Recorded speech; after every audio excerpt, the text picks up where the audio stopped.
En Côte d'Ivoire, il existe un livre que presque tout collégien ivoirien a tenu entre ses mains. Ce livre-là fut au programme pendant des décennies. Les Frasques de Binto. Et vous savez quoi? Aujourd'hui, ce livre devient un film. Il y a des souvenirs qui ne vieillissent jamais, même après toute une vie.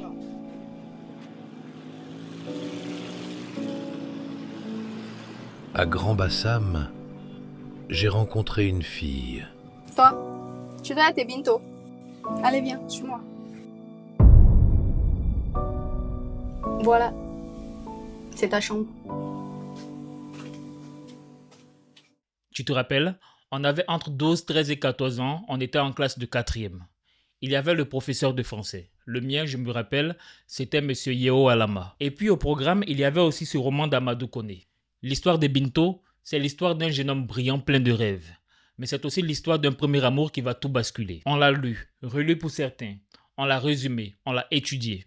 Et pour la plupart d'entre nous, c'était bien la première fois qu'un livre parlait aussi directement de nous, de nos élans, de nos erreurs. Ce roman-là qui a été réédité dans la collection Monde Noir a traversé les générations. Et aujourd'hui, le réalisateur ivoirien Luc Niepa le porte sur le grand écran. Le film s'appelle Binto. Dans le rôle titre, nous avons Ephraim Oka.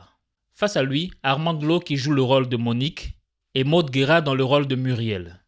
Luc Niepa assume un parti pris. Il a voulu rester ancré dans les années 70 dans notre pays. Les teintes chaudes, le grain de l'époque, des références directes aux films d'auteur. Le film Binto, c'est aussi des décors bien de chez nous. À titre d'exemple, la Lagune Abi, les rues de Bassam. Mais un mot d'honnêteté. Un roman scolaire porté à l'écran, c'est un pari. La production du film Binto affiche de grandes ambitions. Une sortie dans plusieurs villes, une diffusion large à l'échelle continentale. Et moi, j'espère de tout cœur que ce film battra tous les records d'audience tant en Côte d'Ivoire qu'en Afrique. Mais reste une question. Est-ce que ce film sera à la hauteur du test? Est-ce que le cinéma ivoirien peut s'emparer de son patrimoine littéraire et en faire une œuvre qui tienne? C'est exactement ce qu'on va regarder de près sur cette chaîne. Et pour le peu que j'ai pu en voir, j'en ai tiré une très bonne impression. Cela dit, je vous invite dès maintenant à réserver vos billets. La billetterie est déjà ouverte sur le site ebinto.net.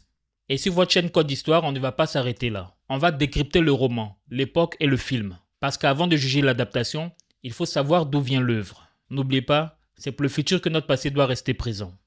À bientôt.